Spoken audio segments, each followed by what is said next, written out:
Hello, everyone.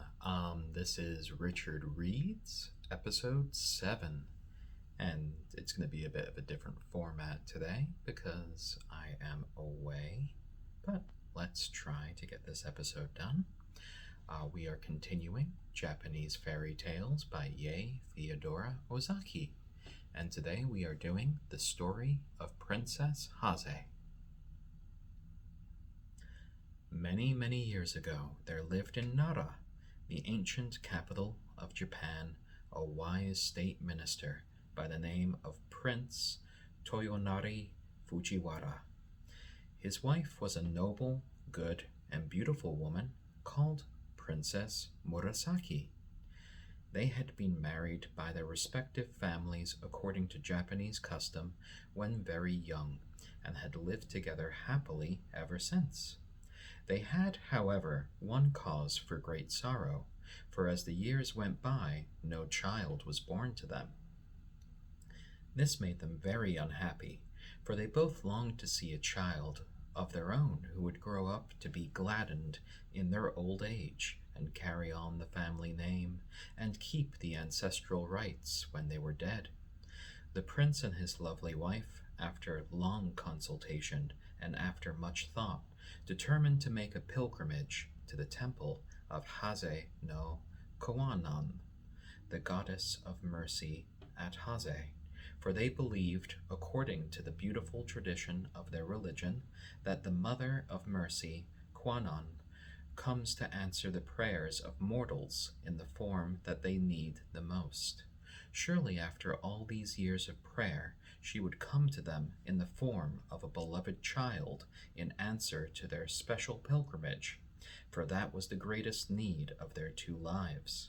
Everything else they had that this life could give them, but this was all to nothing because of the cry of their hearts was so unsatisfied. So the Prince Toyonari and his wife went to the temple of Kwannon at Hase and stayed there for a long time, both daily offering incense and praying to Kwannon, the Heavenly Mother, to grant them the desire of their whole lives. And their prayer was answered. A daughter was born at last to Princess Murasaki, and great was the joy of her heart. On presenting the child to her husband, they both decided to call her Hasehime, or the Princess of Hase, because she was the gift of Kwannon at that place. They both reared her with great care and tenderness, and the child grew in strength and beauty. When the little girl was 5 years old, her mother fell dangerously ill, and all the doctors and their medicines could not save her.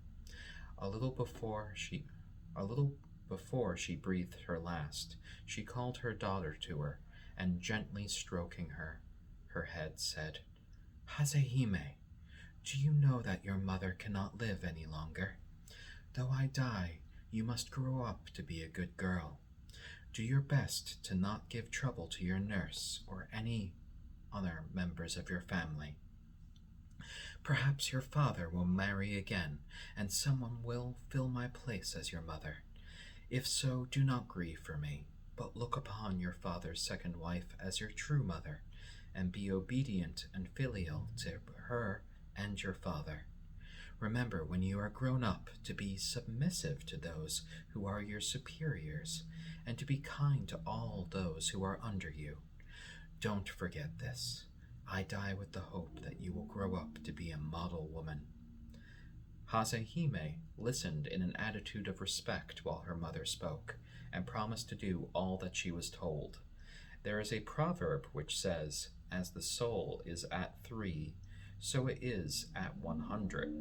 And so Hasehime grew up as her mother had wished, a good and obedient little princess, though now she was too young to understand how great was the loss of her mother.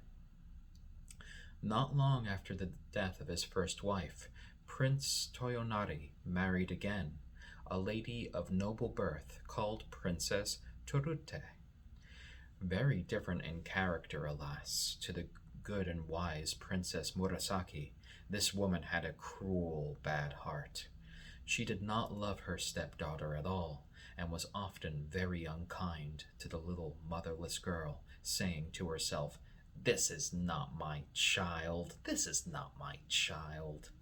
But Hazehime bore every unkindness with patience, and even waited upon her stepmother kindly, and obeyed her in every way, and never gave any trouble, just as she had been trained by her own good mother, so that the Lady Torote had no cause for complaint against her. The little princess was very diligent, and her favorite studies were music and poetry. She would spend several hours practicing every day, and her father had the most proficient of masters he could find to teach her the koto, Japanese harp, and the art of writing letters and verse. When she was 12 years of age, she could play so beautifully that she and her stepmother were summoned to the palace to perform before the emperor. It was the festival of the cherry flowers, and there were great festivities at the court. The emperor threw himself into the enjoyment of the season, and commanded that the Princess Hase should perform before him on the koto, and that her mother, Princess Torute, should accompany her on the flute. The emperor sat on a raised dais, before which was hung a curtain of finely sliced bamboo and purple tassels, so that his majesty might see all, but yet not be seen, for no ordinary subject was allowed to look upon his sacred face. Hazehime was a skilled musician, though so young, and often astonished her masters by her wonderful memory and talent.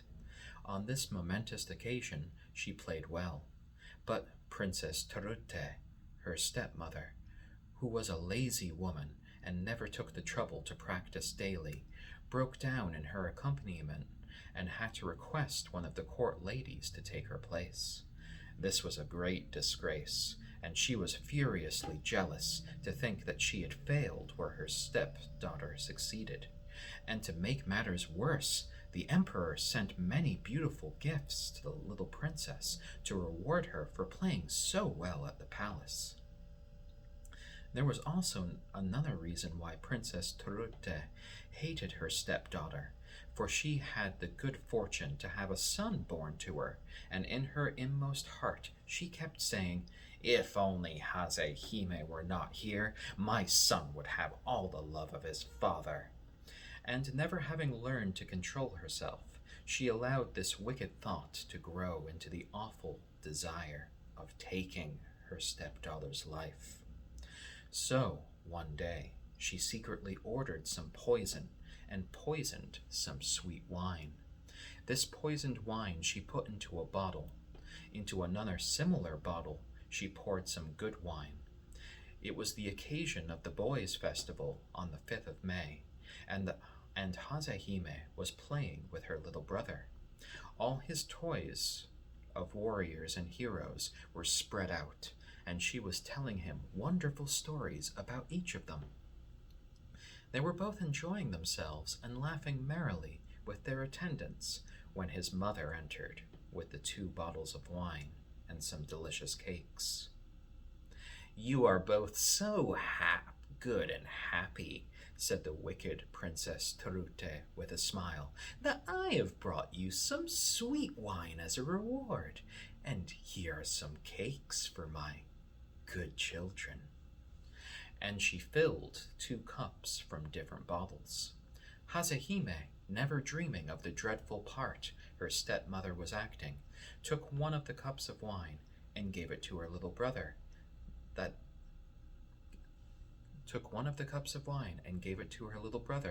other that had been poured out for him. The wicked woman had carefully marked the poison bottle, but on coming into the room she had grown nervous, and pouring out the wine hurriedly, had unconsciously given the poisoned cup to her own child.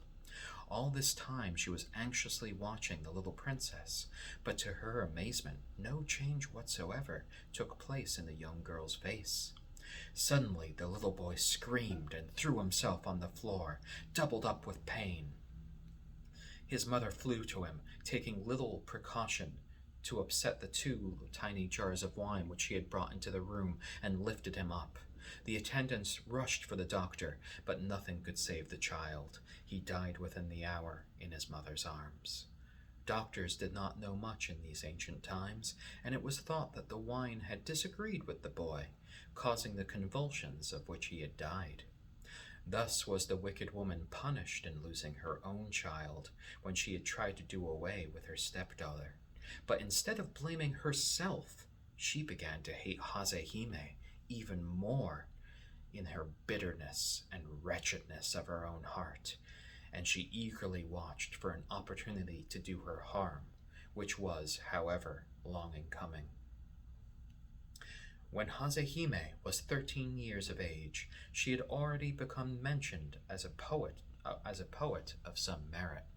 This was an accomplishment very much cultivated by the women of old Japan, and one held in high esteem. It was the rainy season at Nara, and the floods were reported every day as doing damage in the neighborhood. The river of Tatsuta, which flowed through the imperial palace grounds, was swollen to the top of its banks, and the roaring of the torrents of water rushing along a narrow bed so disturbed the emperor's rest day and night that a serious nervous disorder was the result. An imperial edict was sent forth to all the Buddhist temples, commanding the priests to offer up continuous prayers to heaven to stop the noise of the flood, but this was of no avail. Then it was whispered in court circles that Princess Hase, the daughter of Prince Toyonari Fujiwara, the second minister at court, was the most gifted poetess of the day, though still so young, and their masters confirmed the report. Long ago, a beautiful and gifted maiden poet had moved heaven by praying in verse, and had brought down a rain upon the land famished with drought. So said the ancient biographers of the poetess Ono no Komachi. If the Princess Hase were to write a poem and offer it in prayer, might it not stop the noise of the rushing river and remove the cause of the imperial illness? What the court said at last reached the ears of the emperor himself, and he sent an order to the minister Prince Toyonari to this effect. Great indeed was Hasehime's fear and astonishment when her father sent for her and told her what was required of her. Heavy indeed was the duty that was laid upon her young shoulders, that of saving the emperor's life by the merit of her verse. At last the day came, and her poem was finished. It was written on a leaflet of paper heavily flecked with gold dust. With her father in attendance and some of the court officials, she proceeded to the bank of the roaring torrent, and raising up her heart to heaven, she read the poem she had composed aloud, lifting it heavenwards in her two hands. Strange indeed it seemed to all those standing around. The waters ceased their roaring, and the river was quiet in the direct answer to her prayer. After this, the emperor soon recovered his health. His Majesty was highly pleased, and sent her to the palace, and rewarded her with the rank of Chincho, that of the lieutenant general, to distinguish her. From that time she was called Chinjo Hime, or the Lieutenant General Princess, and respected and loved by all. There was only one person who was not pleased at Hasehime's success, and that was of her stepmother. Forever brooding over the death of her own child, whom she had killed while trying to poison her stepdaughter, she had the mortification of seeing her rise to power and honor, marked by imperial favor and the admiration of the whole court. Her envy and jealousy burned in her heart like fire. Many were the lies she carried to her husband about Hazehime, but all to no purpose. He would listen to none of her tales, telling her sharply that she was quite mistaken. At last the stepmother, seizing the opportunity of her husband's absence, ordered one of her old servants to take the innocent girl to the Hibinari Mountains, the wildest part of the country, and to kill her there. She invented a dreadful story about the little princess, saying that this was the only way to prevent disgrace falling upon the family, by murdering her. Kotada, her vassal, was bound to obey his mistress. Anyway, he saw that it would be the wisest plan to pretend obedience in the absence of the girl's father, so he placed Hazehime in a palanquin and accompanied her to the most solitary place he could find in the wild district. The poor child knew there was no good in protesting to her unkind stepmother at being sent away in this strange manner, so she went because she was told to follow her instructions. But the old servant knew that the young princess was quite innocent of all the things her stepmother had invented to him as reasons for her outrageous orders, and he determined to save her life. Unless he killed her, however, he could not return to his cruel taskmistress, so he decided to stay out in the wilderness. With the help of some peasants, he soon built a little cottage, and having sent secretly for his wife to come, these two good old people did in their power to take care of the now unfortunate princess. She all the time trusted in her father, knowing that as soon as he returned home and found her absent, he would search for her.